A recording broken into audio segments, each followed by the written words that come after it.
पूर्णस्य पूर्णमादाय पूर्णमेवावशिष्यते। ओम शांति शांति शांति।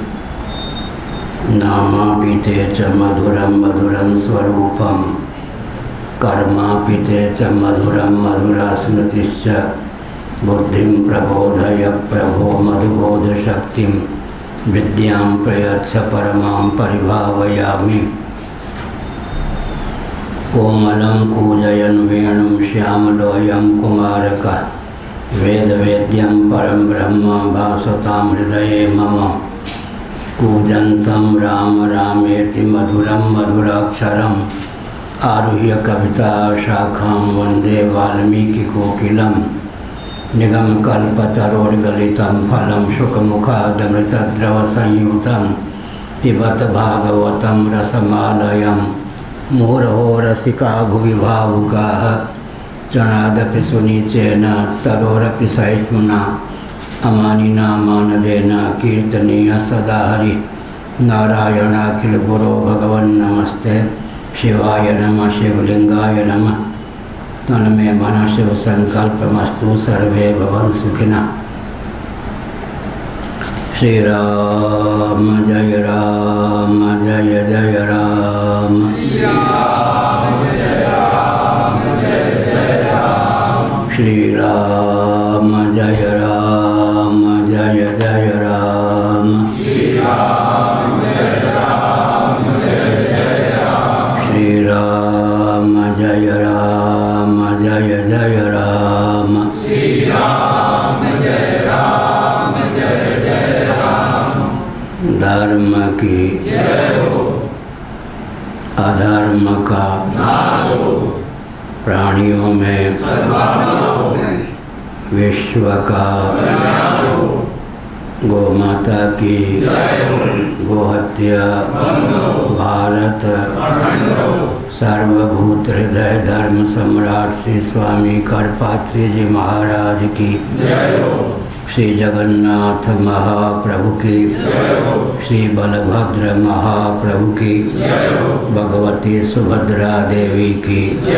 हर हर महादेव। गोविंद जय जय गोपाल जय जय। गोविंद जय जय गोपाल जय जय। राधा रमण हरि गोविंद जय जय। राधा रमण हरि गोविंद जय जय।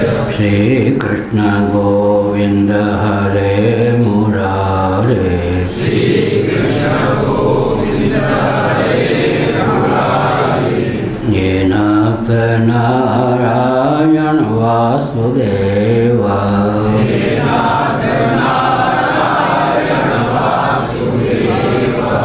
गोविंद जय जय गोपाल जय जय। गोविंद जय जय गोपाल जय जय। राधा रमण हरि गोविंद जय जय।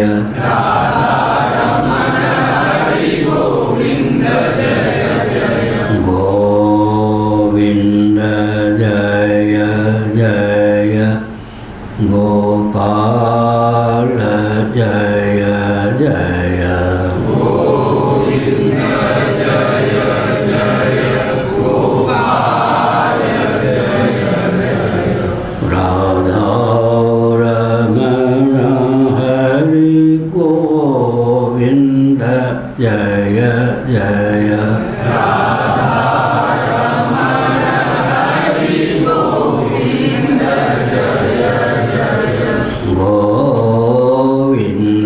जय जय। गोपाल जय जय। गोविंद जय जय गोपाल जय जय। राधा रमण हरि गोविंद जय जय। राधा रमण हरि गोविंद जय जय। श्री वृंदावन बिहारी लाल की जय। ब्रह्मसूत्र 2.1.9.27 शंकर भाष्य पृष्ठ 388 अंतिम पंक्ति भाष्य।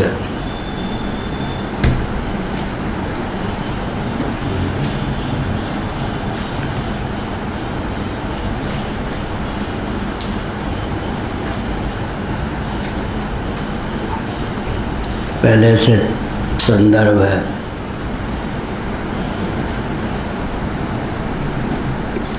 यथैव हि ब्रह्मणो जगत उत्पत्ति श्रूयते एवं विकार व्यतिरेकेणापि ब्रह्मणोवस्थानं श्रूयते। प्रकृति विकारयोः वेदेन व्यपदेशात् सेयं देवतैक्षत हन्तमिमां मिमास्तिस्रो देवता अनेन जीवेन आत्मनानुप्रविश्य नामरूपे व्याकर्वाणि इति तावानस्य महिमा तत्त्वज्ञायां च पुरुषः पादोस्य विस्सर्वाभूतानि त्रिपादस्य अमृतं देवी इति चैवं जातीयकात् सता सौम्य तदा सम्पन्नो भवति इति सुषुप्तिगतं विशेषणम् अनुपन्नं स्यात्। विकृतेन ब्रह्मणा नित्यसम्पन्नत्वात् अविकृतस्य च ब्रह्मणो भावात्। नारायण।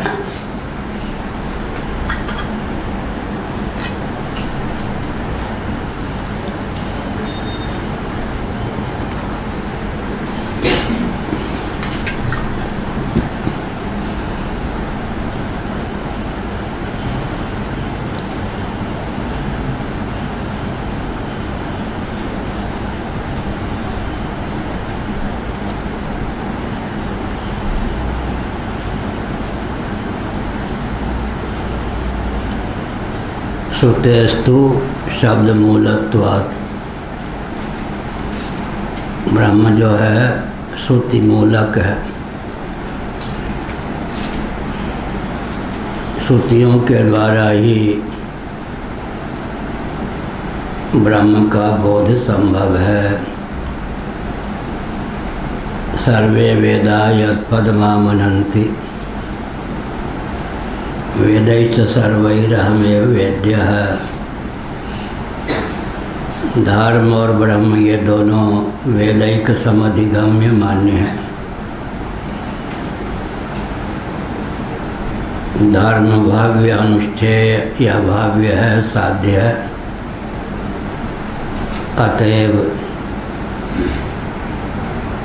उसकी वेदैक समधिगम्यता सर्वथा मान्य है। लेकिन प्रश्न उठता है कि ब्रह्म तो सिद्ध पदार्थ है, भूत है। भूत माने सिद्ध। घटपट आदि के समान, पृथ्वी आदि के समान, फिर ब्रह्म को क्यों वेदैक समधिगम्य माना गया? इसका उत्तर क्या है? शब्दों की अविधावृत्ति से प्रवृत्ति, जाति, गुण, क्रिया, संबंध, रूढ़ि को लेकर होती है।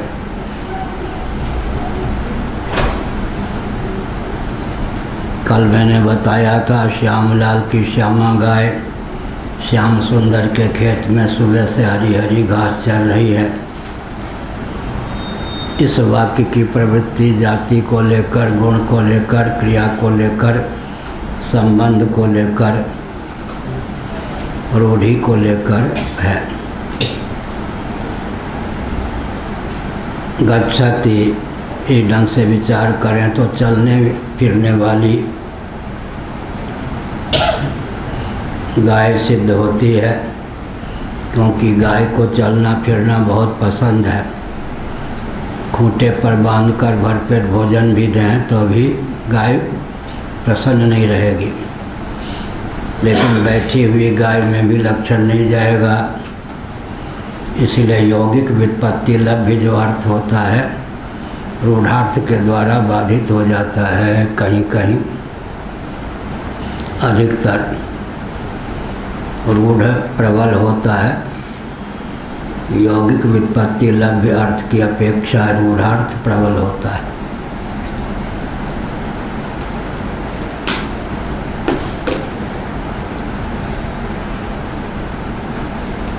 किसी ने कहा बुलंदशहर क्षेत्र में।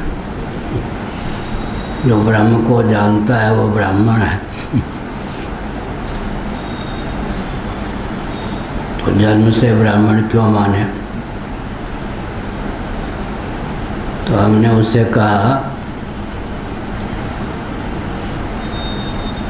तुम ब्रह्म को तो जानते नहीं, अब ब्राह्मण को मानते नहीं, तुम्हारी क्या गति होगी इस पर विचार करो।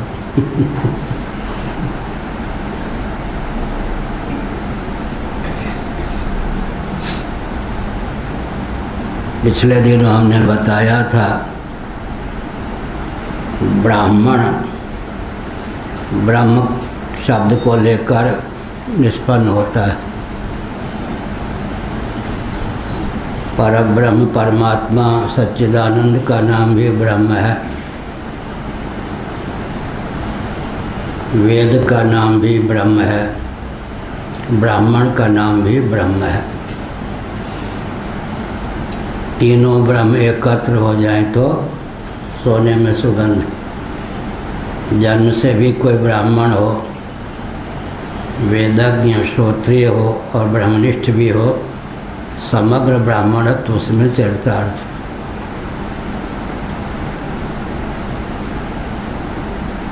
ब्राह्मण का जो जन्म और जीवन है,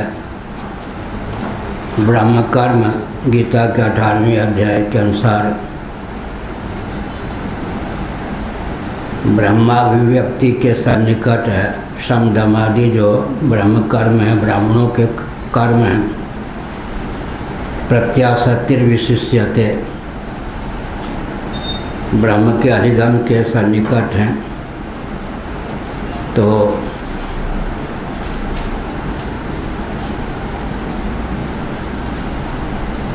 यौगिक व्युत्पत्ति आरूढ़ अर्थ में कौन प्रबल? पहले बहुत शास्त्रार्थ आ चुका है। रूढ़ार्थ जो होता है व्युत्पत्ति लभ्य अर्थ यौगिक व्युत्पत्ति का बाधक हो जाता है। इस ढंग से ब्राह्मण श्रुति मूलक के अर्थात वृंदावन वाले कहते हैं विपिन राज सीमा के बाहर हरिहु को निहार, रे मन वृंदा विपिन निहार बिहार। अरे मन वृंदावन में निवास करो। अगर तुम वृंदावन की परिक्रमा कर रहे हो, दक्षिणावर्त ही परिक्रमा होती है, बाएं हाथ की ओर श्याम सुंदर मुस्कुराते हुए हाव भाव भंगिमा से तुम्हारे चित्त को अपनी ओर समाकृष्ट करते हुए वेणु वादन की लीला संपादन करते हुए हों तो भी उनकी ओर मत निहारो। विपिन राज सीमा के बाहर हरिहु को न निहार। इतना कह दो कि प्यारे दर्शन देना हो तो वृंदावन की सीमा में प्रकट होकर दर्शन दो।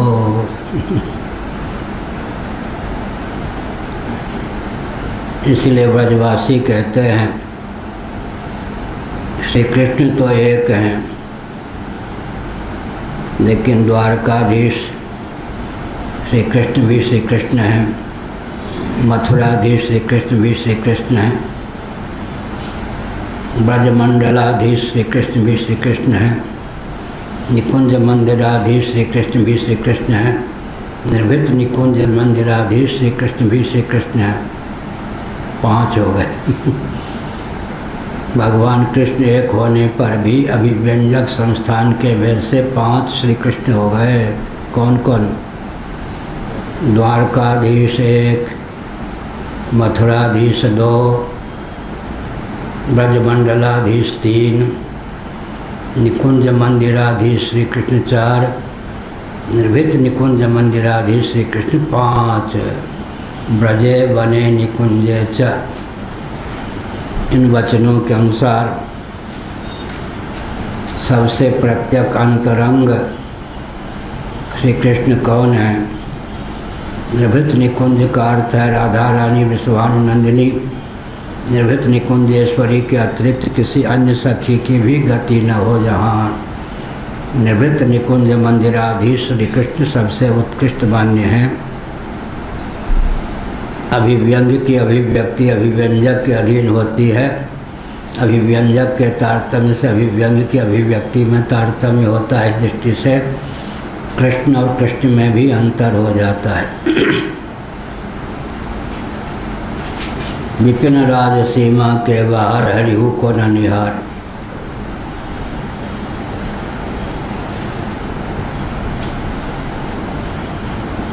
एक बार मैं गोमती में स्नान कर रहा था नैमिषारण्य में,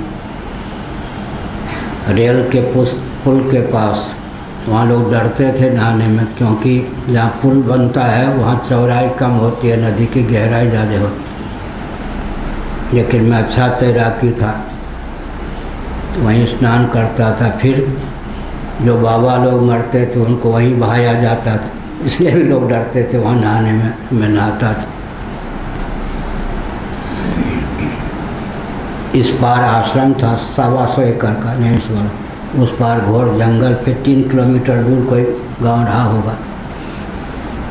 ऐसे मुँह करके नहा रहा था। एकाएक पीछे मुड़ गया शरीर अपने आप। देखा तो जैसे नाथ संप्रदाय के व्यक्ति होते हैं ऐसे झोला डाले एक युवक, लगभग 16 साल का सांवला है, नंगे पांव, और घोर गर्मी थी, तप्त बालुका पर। विनोद इत्यादि का स्वभाव नहीं है, लेकिन दौड़ा नहाकर। पकड़ लिया मैंने। उसने कहा देखो गर्मी बहुत है, तुम तो स्नान करके आए हो, तुम्हें कम गर्मी लगती होगी पाँव में, मुझे बहुत गर्मी लगती है। फिर कहा कि रेलवे लाइन के पास एक गूलर का छोटा सा पौध था, इतना बड़ा, वहाँ चल के हम तुम बात करेंगे, चलो। उसने क्या किया था, जैसे बांसुरी बेचने वाले होते हैं ना, एक बांस में, उसकी शाखा में एक बांसुरी, तो लगभग 50 या 25 बांसुरी होंगे। एक बांसुरी फेंट में यहाँ डाले हुए थे। हमको विनोद सूझा, हमने कहा बंसी बजा के सुना दो, मुझे भी एक बंसी दे दो। उसने कहा कृष्ण भावापन्न हो रहे होंगे, हमने कह रहे कि कृष्ण ही थे। मेरी बंसी तो वृंदावन में ही बजती है, अन्यत्र नहीं बजती। ये फेंट में रखी हुई जो बांसुरी है वो मैं ही बजाता हूँ, सखाओं के लिए ये सब है, तुम भी लेके बजा सकते हो। हमने कहा नहीं, ये फेंट वाली बंसी दो। नहीं दूंगा, मेरी बंसी वृंदावन में ही बजती है, तुमको मेरी बंसी सुननी हो तो वृंदावन आ जाओ, छोड़ो नैमिषारण्य। हमने कहा तुम जाओ, मैं आ जाऊंगा। वृंदावन चला गया। तो जैसे विपिन राज सीमा के बाहर हरिहु को न निहार। वृंदावन, विपिन राज का अर्थ है वृंदावन। वृंदावन की सीमा के जो श्री कृष्ण होंगे वे श्री कृष्ण मथुराधीश की अपेक्षा भी उत्कृष्ट होंगे। मथुराधीश श्री कृष्ण हैं, द्वारकाधीश श्री कृष्ण की अपेक्षा भी उत्कृष्ट होंगे। इस प्रकार से वेदवाही जो ब्रह्म या ईश्वर है हम लोगों के किसी काम का नहीं।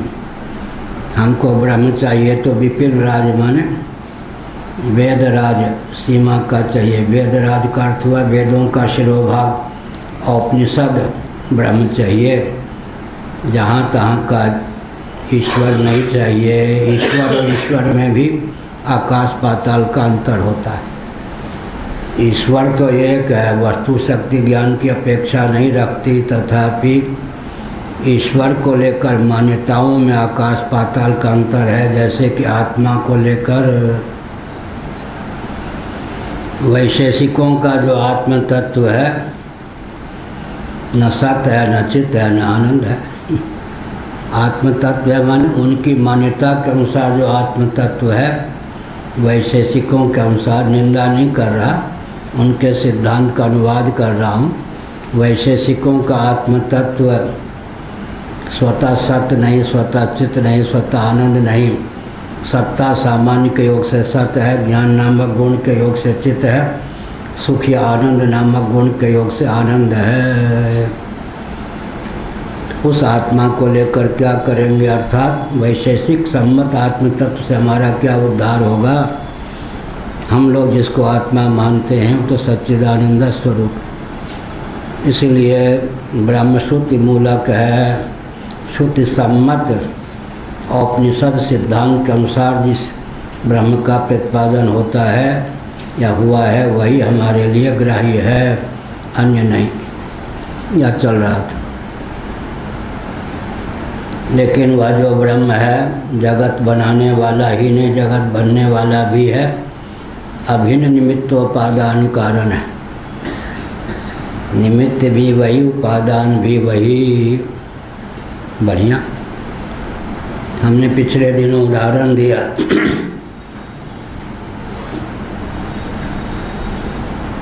कुंभकार कुलाल मिट्टी को न छुए, स्वयं को ही घट के रूप में अभिव्यक्त कर दे तो घट कितना दिव्य होगा। कोई मिट्टी कुम्हार कुलाल की अपेक्षा न रखकर स्वयं ही घट के रूप में उल्लसित हो जाए तो मिट्टी कितनी विलक्षण होगी। दार्शनिक धरातल पर जगत कितना विलक्षण है, इसके निमित्त और उपादान दोनों कारण परमात्मा तत्व ही सिद्ध। तदैक्षत सैक्षां चक्रे सो कामयत भौस्याम प्रजायय तदात्मानं स्वयमकृत सर्वं खलुदं ब्रह्म आत्मैवेदं सर्वं अहमेवेदं सर्वम इत्यादि। सुषुप्तिगतम, सुषुप्ति अवस्था में सता स्वम तदा संपन्नो भवति। छांदोग्य 6:8 388 पेज अंतिम पंक्ति। हे सौम्य, सौम्य को ही श्रुति में सौम्य कहा जाता है। सोम का अर्थ है चंद्रमा, चंद्रमा के समान शीतल स्वभाव से युक्त और चंद्रमुख, चंद्र विग्रह से संपन्न दिव्य। सता सौम्य सदा संपन्नो भवति। हे सौम्य शिष्य के लिए संबोधन है। शिष्य को भी अब्बे तब्बे नहीं बोलना चाहिए, बहुत सम्मान देकर सौम्य, हे सौम्य। सता तदा संपन्नो भवति। यह जो जीव है सत परमात्मा से उस समय एकीभूत हो जाता है। प्राज्ञ की ईश्वर रूपता का वर्णन अंतर्यामी रूपता का वर्णन मांडूक्य उपनिषद में है। भगवान शंकराचार्य जी ने इस पर अपना भाव व्यक्त किया। व्यष्टि अहमिति का त्याग हो जाने पर या व्यष्टि अहमिति का त्याग कर देने पर जो आत्म तत्व है, जीव है, व्यष्टि परिच्छिन्नता अनर्गल मान्यता से रहित होकर समष्टि भावापन्न होकर सर्वांतर्यामी सर्वेश्वर होकर ही शेष रहता है। घटगत आकाश, आकाश को परिच्छिन्न बनाने वाला कौन है? घट। घट की सीमा का अतिक्रमण होते ही झटपट घट आकाश महाकाश के रूप में ही अवस्थित रहता है। तद्वत दो प्रकार से व्यष्टि अहमिति का संन्यास हो गया, त्याग हो गया, और समष्टि अहमिति से तादात्म्यापत्ति हो गई, सोने में सुगंध। लेकिन व्यष्टि अहमिति का भी त्याग कर दें तो क्या होगा?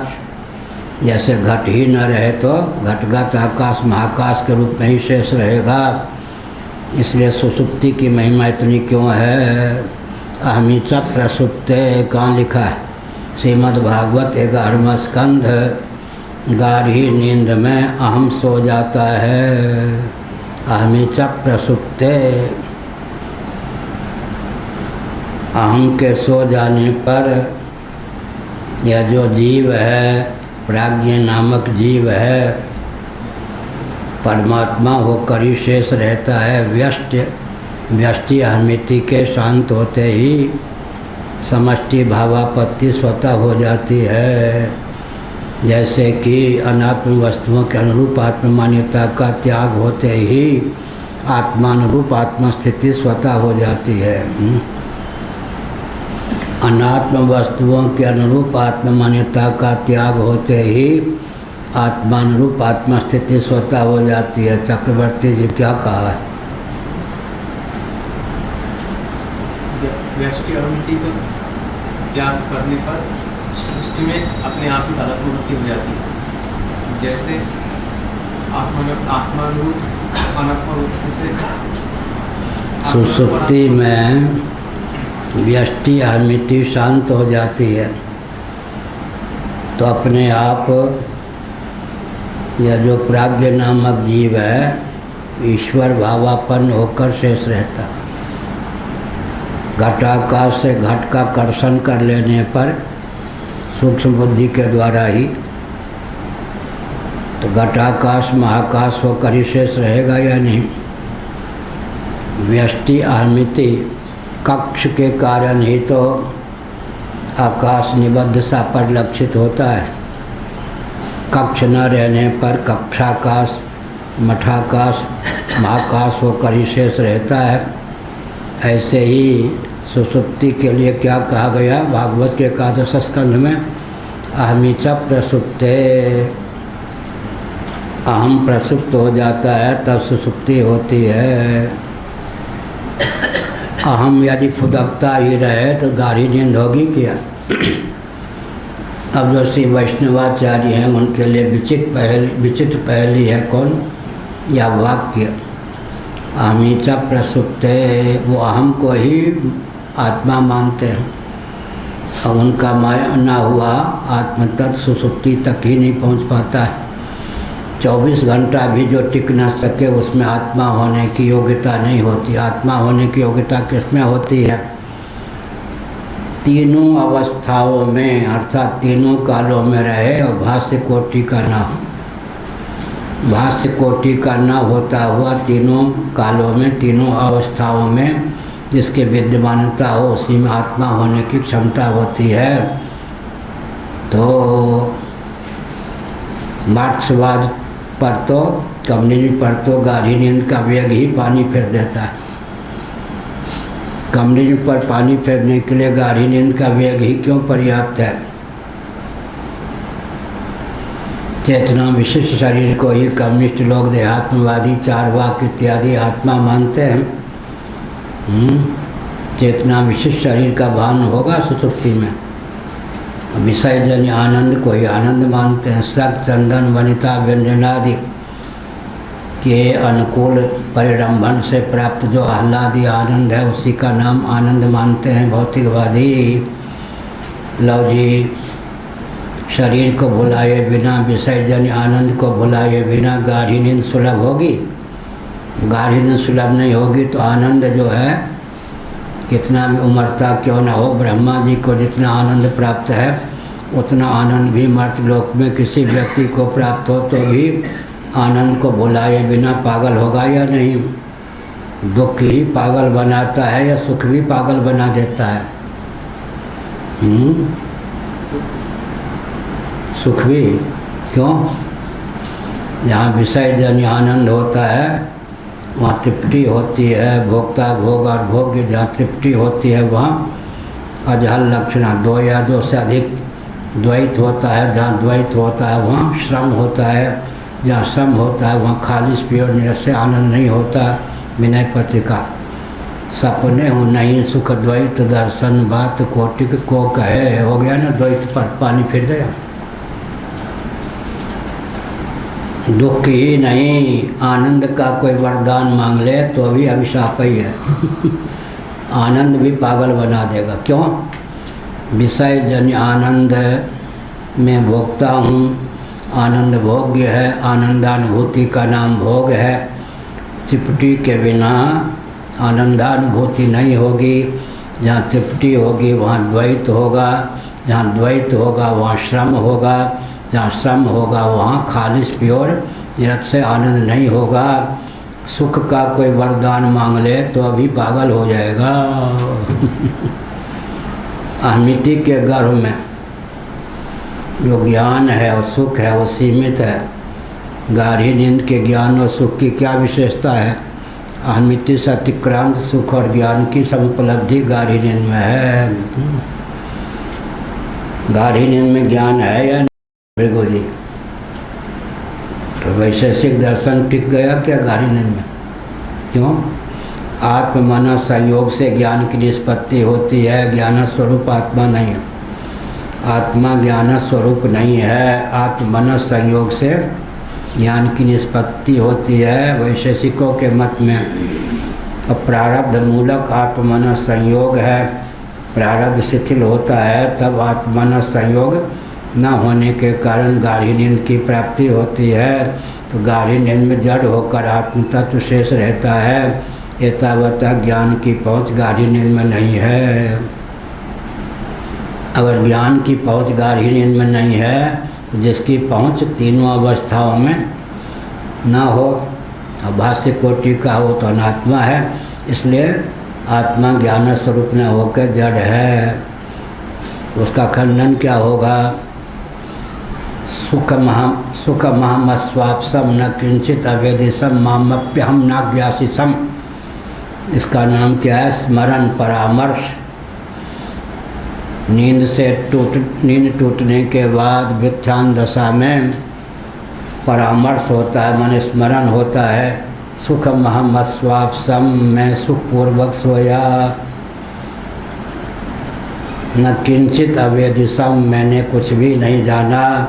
माम अपि अहम न विज्ञानी, माम अपि हम न विजिज्ञासित। पानी पिया तब।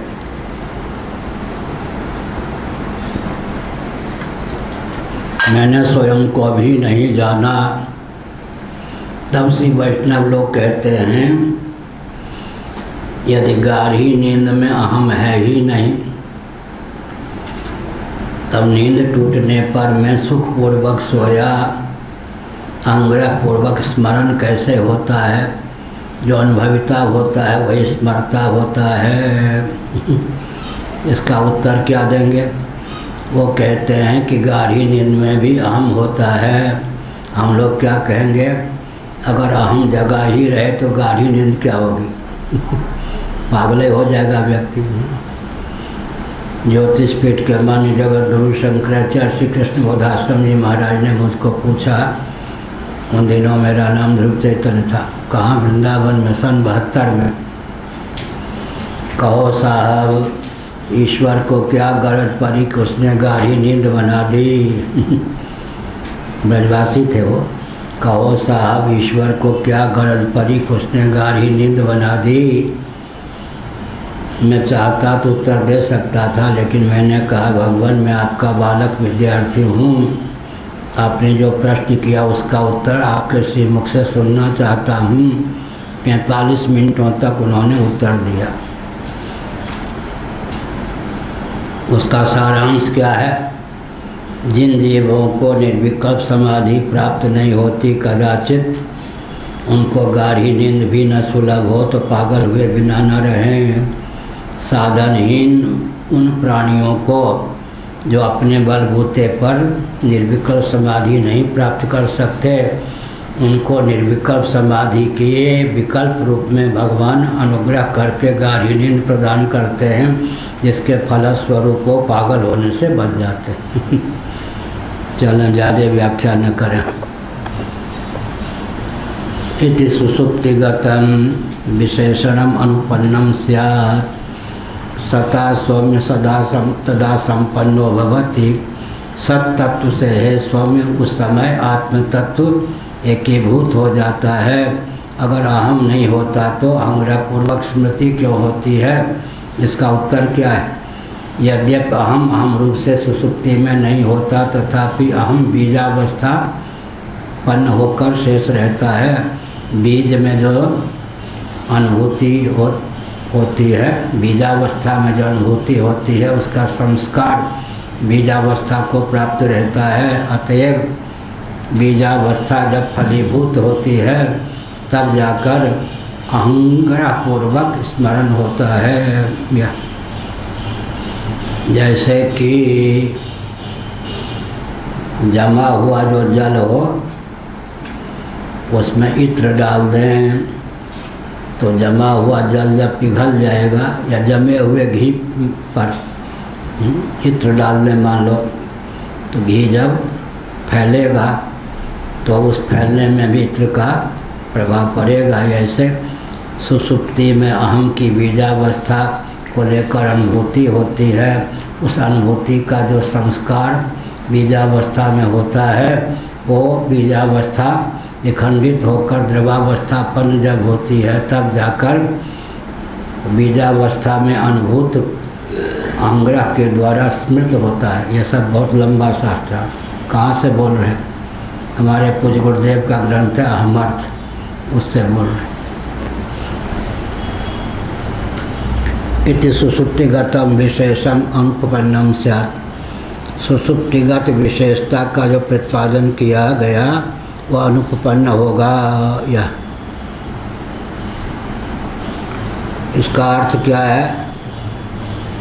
ब्रह्म तत्व विषय क्या चल रहा है? ब्रह्म तत्व जगत का निमित्त ही नहीं बल्कि उपादान कारण भी है। प्रश्न उठता है कि अगर उपादान कारण मतलब मूल मैटर भी है, तब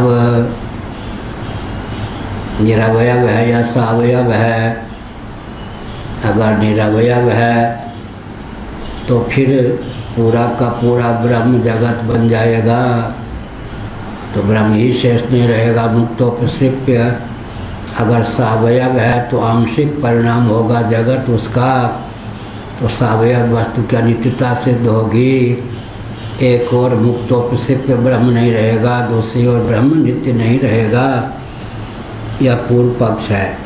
इसलिए ब्रह्म को बिल्कुल कतई जगत का उपादान कारण नहीं मानना चाहिए। ईक्षण करता भले ही योगियों के समान आप ब्रह्म को मान लें, लेकिन जगत के रूप में तो ब्रह्म नहीं, ब्रह्म की शक्ति प्रकृति ही उल्लसित होती है, ऐसा मानना चाहिए। इसका उत्तर दिया गया कि ब्रह्म जो है जगत का निमित्त और उपादान कारण होने पर भी माया के द्वार से निमित्त और उपादान कारण है। अतः उक्त आक्षेपों में किसी भी आक्षेप की गति ब्रह्म तक नहीं है। हाँ,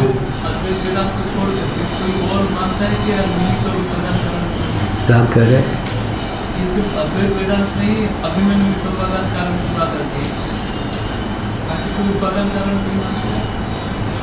आपका कहना है कि अद्वैत वेदांती ही ब्रह्म को अभिन्न निमित्तोपादान कारण मानते हैं, तभी उनके यहाँ अद्वैत सिद्ध होता है।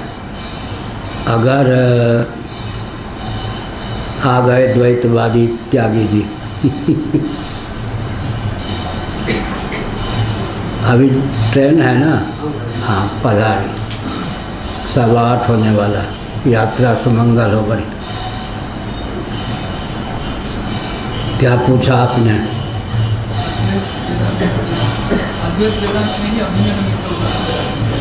द्वैतवादी मानते या नहीं?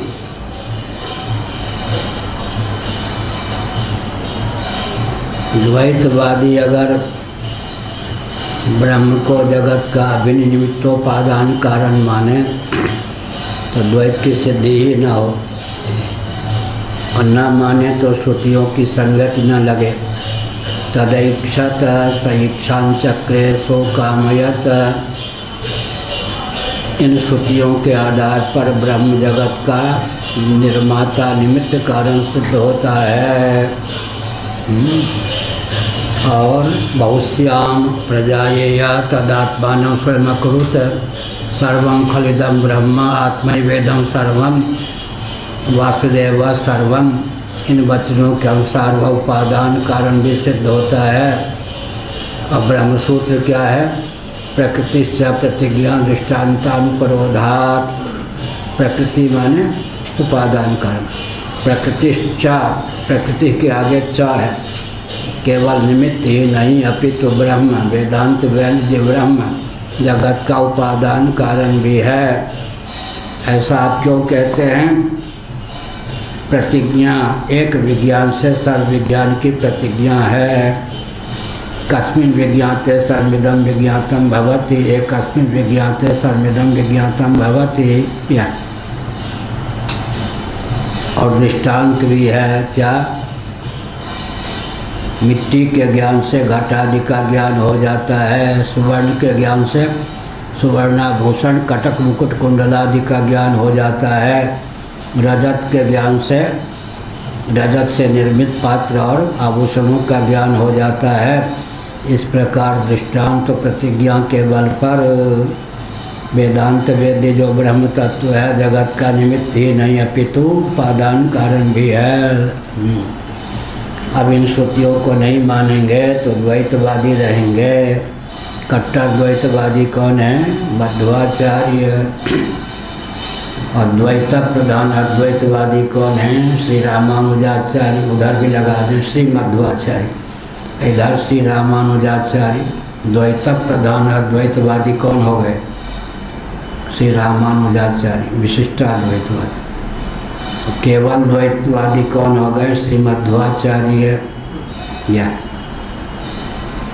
तो फिर क्या करेंगे? ब्रह्म को उपादान नहीं मानेंगे तो क्या अर्थ हुआ? ब्रह्म को उपादान न मान के प्रकृति को उपादान मानेंगे। वैशेषिक आदि जो होंगे और पृथ्वी जल तेज वायु के परमाणु को उपादान मानेंगे। पुद्गलवादी जो होंगे वो पुद्गल को उपादान मानेंगे, संयोगवादी। और आरंभवादी परमाणुओं को मानेंगे उपादान, और परिणामवादी प्रकृति को मानेंगे परिणाम उपादान। विवर्तवादी ब्रह्म को मानेंगे उपादान।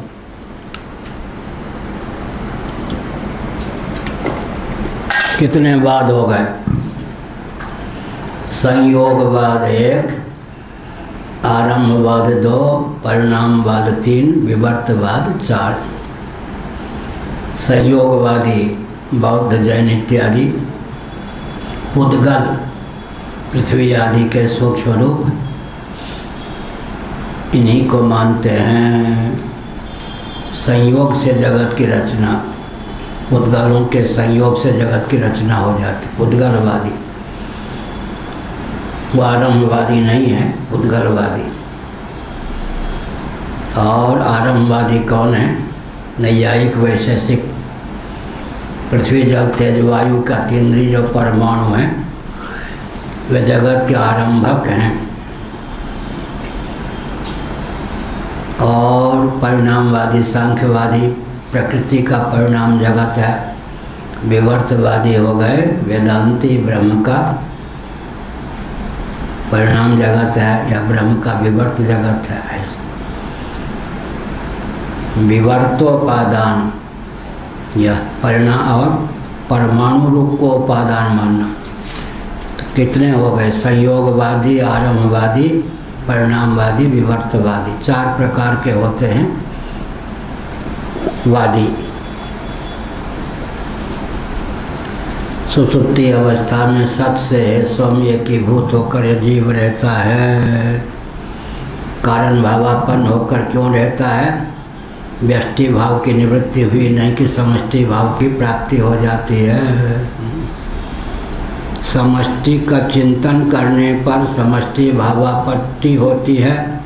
एक सिद्धांत यह है।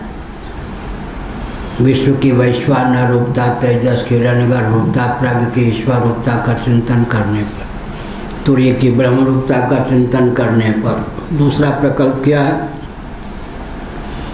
व्यष्टि भाव को छोड़ दीजिए, अपने आप पारिशेष्य न्याय से समष्टि भाव की प्राप्ति हो गई। अनात्म वस्तुओं के अनुरूप आत्मान्यता को छोड़ दीजिए, आत्मा की उपासना न करने पर भी हो गई या नहीं? आया था या नहीं? अनात्म वस्तुओं के अनुरूप आत्मान्यता का त्याग कर दीजिए तो आत्मा की उपासना अपने आप हो जाएगी। अनात्माकार वृत्ति निवृत्त हो जाए तो आत्माकार वृत्ति अपने आप हो जाएगी। उद्गल और परमाणु में, अरे वाह, आज पहली बार पूछा है क्या? हाँ पूछो। उद्गल और परमाणु में क्या अंतर है? बैठ।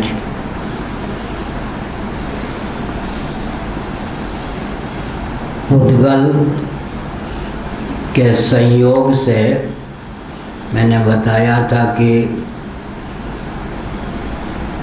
एक बाल ले, दूर से व्यक्ति उसको देख नहीं सकता, लेकिन बालों का पुंज जो सिर पर है वो दूर से भी दिख जाता है। ऐसे पुद्गल का समुदाय जब मिल जाता है तो जगत जगदाकार हो जाता है, जगत बन जाता है। वो पुद्गलवादी है। उस पर भी आक्षेप होता है, एक एक बाल में दृष्टिगोचरता की क्षमता है, कोई भी बाल अतीन्द्रिय नहीं है। तो बालों का पुंजीभूत स्वरूप जो सर पे हो या दाढ़ी दूर से दिख सकता है।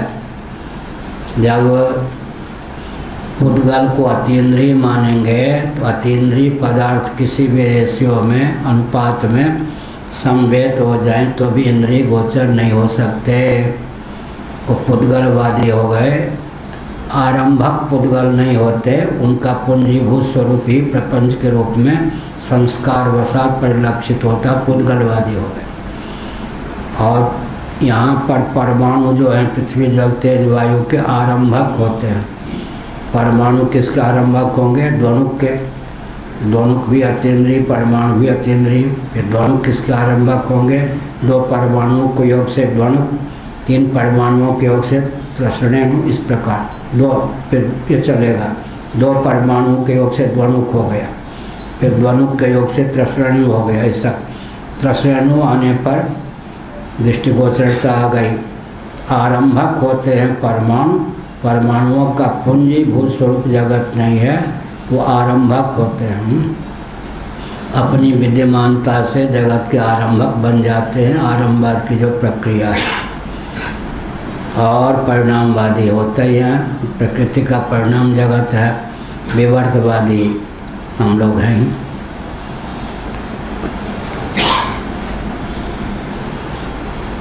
आज हमने पूर्व पक्ष स्थापित किया था ना, चार खाने चित्त करने वाला पूर्व पक्ष। ठीक है, अतीन्द्रिय परमाणु किसी भी अनुपात में मिल जाएं, अतीन्द्रियता उनकी समाप्त नहीं हो सकती। तो अपंचीकृत पंच महाभूत 1/2 अपना हिस्सा, 1/8, 1/8, 1/8, 1/8 बराबर 1/8 plus 1/8 plus 1/8 plus 1/8 equal to 1/2 हुआ या नहीं? 1/8, 1/8, 1/8, 1/8 कितना हो गया? 1/2, 1/2, 1/2, 1 आधा हिस्सा अपना, 1/8, 1/8, 1/8, 1/8 पृथ्वी जल तेज वायु के। यह जो आकाश है ये पंचीकृत है या पंचीकृत? कमरे में जो आकाश है, बाहर जो आकाश है, पंचीकृत है या पंचीकृत? पंचीकृत। इसमें पृथ्वी का हिस्सा कितना है? 1/8। जल का हिस्सा 1/8, अग्नि का हिस्सा, वायु का हिस्सा 1/8, 1/8, 1/8, 1/8, 1/8, 1/8, 1/8, 1/8, 1/8 plus 1/8 plus 1/8 plus 1/8 equal to 1/2, 1/2 plus 1/2 equal to 1। 1/2 हिस्सा अपना है, 1/8, 1/8, 1/8, 1/8। हमको कह दे कि आकाश से हटा दीजिए पृथ्वी का हिस्सा, हम हटा सकते क्या? इसलिए पंची करोति भगवान, भगवान के ही बस की बात है। अपंचीकृत पंचभूत किसी भी रेशियो या अनुपात में मन मिल करके इंद्रिय गोचर नहीं हो सकते। इंद्रिय गोचर भगवान बना देते हैं। इसलिए पंचीकरण की प्रक्रिया है। वास्तव में तो पंचीकरण की प्रक्रिया से भी अतीन्द्रिय जो पदार्थ हैं वो इंद्रिय गोचर नहीं हो सकते। किसी वेदांती को छकाना हो तो एक ही प्रश्न कर दें, 4 खाने चित्त हो जाएगा। पंचीकरण की चर्चा आप क्यों करते हैं जी? अपंचीकृत पंच महाभूत जब इंद्रिय गोचर नहीं है तो पंचीकृत पंच महाभूत भी इंद्रिय गोचर कैसे होंगे? अतीन्द्रिय पदार्थ किसी भी अनुपात या रेशियो में मिलने पर क्या इंद्रिय गोचर हो सकते हैं? वेदांतियों के पास इसका उत्तर नहीं। क्या तो वेदांत दुर्बल तो नहीं है, लेकिन वेदांतियों के पास इस प्रश्न का उत्तर नहीं है। इसलिए भगवान, हमने कहा पंची करोति भगवान, भगवान वो क्षमता है। हाँ क्या कह रहे? सृष्टि इसलिए अनिर्वचनीय है। अनिर्वचनीय है, हाँ अनिर्वचनीय है। स्पर्श रहित आकाश से स्पर्श युक्त वायु अनिर्वचनीय हुई है उत्पत्ति, और रूप रहित वायु से रूप युक्त अग्नि की उत्पत्ति अनिर्वचनीय हुई या नहीं? रस रहित अग्नि से रस युक्त जल की उत्पत्ति अनिर्वचनीय हुई या नहीं? और गंध रहित जल से गंधयुक्त पृथ्वी की उत्पत्ति अनिर्वचनीय हुई या नहीं? अनिर्वचनीय तो है। अनिर्वचनीय माने ब्रह्म भी अनिर्वचनीय है, प्रकृति भी अनिर्वचनीय है। दोनों की अनिर्वचनीयता में क्या भेद होगा फिर? अनिर्वचनीय के लिए दूसरा शब्द क्या है? अनिर्वाच्य। वाच्य नहीं, अनिर्वाच्य। ब्रह्म भी अनिर्वचनीय है, प्रकृति भी अनिर्वचनीय है।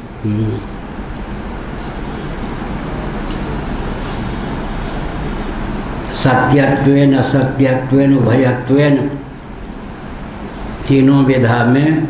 और बौद्धों को ले लें तो अनुभवत अनुभव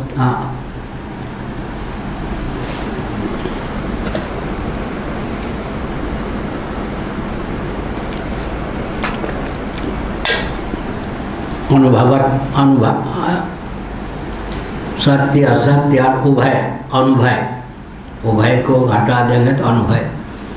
बौद्धों के यहाँ 4 प्रकल्प चलता है, सत्य नहीं, असत्य नहीं, उभय नहीं, अनुभय नहीं। वेदांतियों के यहाँ 3 चलता है, सत्य नहीं, असत्य नहीं, उभय नहीं। ब्रह्म वाणी का अविषय है, इसलिए अनिर्वाच्य है। प्रकृति सत्यत्वेन असत्यत्वेन उभयत्वेन निरूपण का अविषय होने के कारण अनिर्वाच्य है।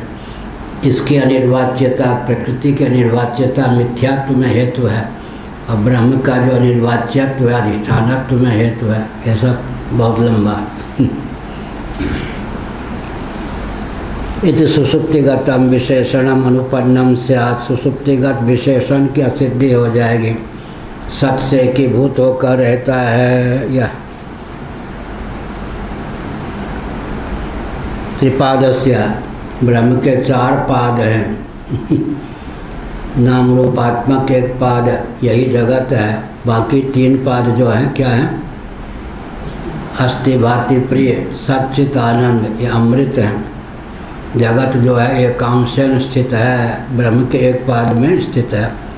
नाम रूपात्मक पाद हो गया जगत, बाकी 3 पाद अमृत। अमृत माने सर्वथा वाग्य अधिष्ठानात्मक। वो कौन है? सच्चित आनंद, अस्ति भाति प्रिय। विकृतेन ब्रह्मणा नित्य संपन्नत्वात् अविकृतस्य च ब्रह्मणो भावात्। अब अगर पूरा का पूरा ब्रह्म जगत बन गया तो मुक्तोपसिप्य नहीं रहा, अब सृष्टि ही नहीं रहा। सृष्टि काल में तो फिर बोध होगा नहीं, महाप्रलय में बोध होने से रहा, क्योंकि महाप्रलय में तो श्रवण मनन निधिध्यासन संभव ही नहीं। क्या हुआ? क्योंकि जो निरवयव होता है वो सर्वतोभावेन परिणत होता है, यही कह सकते हैं, या परिणत होता ही नहीं। तो सावयव होता है, आंशिक परिवर्तन हो सकता है, सर्वतोभावेन नहीं भी हो सकता है। तो ब्रह्म तो निरवयव है, या तो जगत बनेगा नहीं या सर्वतोभावेन जगत बन जाएगा। सर्वतोभावी जगत बनने पर मुक्तोपसित ब्रह्म शेष नहीं रहेगा। कहते यही माया की चमत्कृति है। क्या ब्रह्म ही जगत, ब्रह्म को ही जगत का उपादान और निमित्त कारण बना देती है और ब्रह्म को विकृत भी नहीं होने देती, विलुप्त नहीं होने देती। मयाध्यक्षेण प्रकृति श्रूयते सचराचरम हेतुनान्यं कौन्तेय जगत विपरिवर्तते। विकृतेन ब्रह्मणा नित्य संपन्नत्वाद अविकृतस्य च ब्रह्मणो भावात्। अविकृत ब्रह्म का ही अभाव हो जाएगा। तथेन्द्रिय गोचरत्व प्रतिषेधात् ब्रह्मणो विकारस्य चेन्द्रिय गोचरत्व उत्पत्तेः तस्माद् अस्ति अविकृतं ब्रह्म। तथा इंद्रिय गोचरत्व प्रतिषेधात् ब्रह्म अवांग मनस गोचर है। यतो वाचो निवर्तन्ते अप्राप्य मनसा सह। मन समेत जहाँ जाए न वाणी तरक न सकन सकल अनुमानी। इसका अर्थ क्या हुआ? इंद्रिय गोचरता नहीं है। इंद्रियां भी जब अत्यंद्रिय हैं तो कैवृत्त का न्याय से यह तथ्य सिद्ध है कि ब्रह्म तत्व तो सर्वथा अतीन्द्रिय है ही। क्या कहा कहो चक्रवर्ती ने? इंद्रियां भी जब अतीन्द्रिय हैं, भूत भौतिक है या भौतिक पुनः वाले? अभौतिक।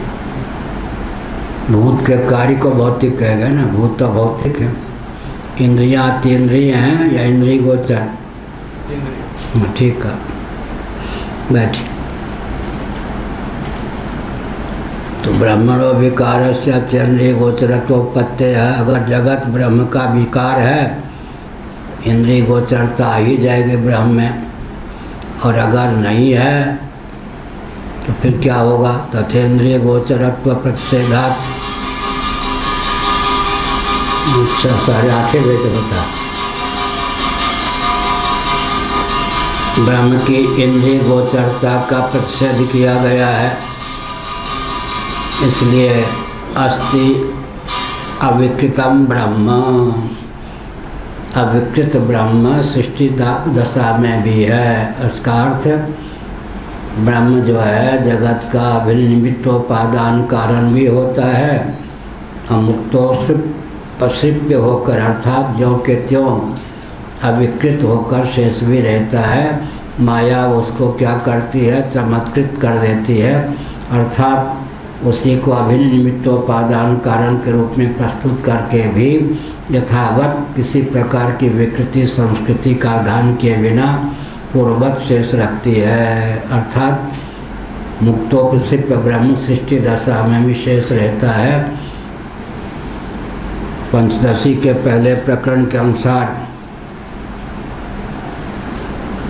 विशुद्ध सत्व के योग से ईश्वर भावापन्न हो जाता है। मलिन सत्व के योग से अर्थात अविद्या के योग से जीव भावापन्न हो जाता है। तमः प्रधान प्रकृति के योग से जगत भावापन्न हो जाता है। प्रकृति 3 रूपों में ब्रह्म को लखा देती है। वास्तव में ब्रह्म में किसी प्रकार की विकृति या संस्कृति का आधान प्रकृति नहीं कर पाती। ओम पूर्णमदः पूर्णमिदं पूर्णात् पूर्णमुदच्यते पूर्णस्य पूर्णमादाय पूर्णमेवावशिष्यते। ओम शांति शांति। हाँ पूछो। जो आप श्री ने अभी बताया कि अपंचीकृत जो भूत है, अपंचीकृत जो है वो इंद्रिय गोचर नहीं है, परंतु जो महाभूत जो होते हैं वो तो अपंचीकृत के तामस अंश से महाभूत बनते हैं और अपंचीकृत के सात्विक अंश से ज्ञानेंद्रिय बनती है। तो क्या इस कारण से वो ज्ञानेंद्रिय? इंद्रिया भी तो अतीन्द्रिय है। अपन सुनो, एक ही जगह यह प्रक्रिया है और कहीं नहीं है। पैंगलोपनिषद में, पैंगलोपनिषद में ही यह प्रक्रिया है और हम बोलते हैं किसी वेदांत ग्रंथ में पहले से है नहीं। पैंगलोपनिषद की कृपा से मुझे यह प्राप्त हुआ। अपंचीकृत पंच महाभूतों के वो जो हुआ सम्मिलित सत्वांश क्या हो गया? अंतःकरण, रजोम से प्राण, क्रिया शक्ति प्रधान प्राण, ज्ञान शक्ति प्रधान अंतःकरण। अपंचीकृत पंच महाभूतों के सम्मिलित 3/4 सत्वांश से अंतःकरण की रचना हुई या होती है। अपंचीकृत पंच महाभूतों के सम्मिलित 3/4 रजों से प्राणों की, क्रिया शक्ति प्रधान प्राणों की रचना होती है। अपंचीकृत आकाश के 1/4 सात्विक अंश से अतीन्द्रिय श्रोत्रेंद्रिय की रचना होती है। अपंचीकृत वायु के 1/4 सत्वांश से त्वक इंद्रिय की रचना होती है। इस प्रकार अपंचीकृत आकाश के 1/4 रजों से क्या वाक इंद्रिय की रचना होती है। शब्द का ग्रहण यहाँ से, वाक का विसर्जन यहाँ। यह प्रक्रिया कहाँ है? पैंगलोपनिषद, वहाँ चतुर्थांश शब्द का प्रयोग है, भागत्रय शब्द का प्रयोग है। उसी को गणित की शैली में हमने 1/4 और 3/4 कहा। ठीक, हाँ पूछिए। जगद्गुरु शंकराचार्य भगवान की धर्म की अधर्म का प्राणियों में विश्व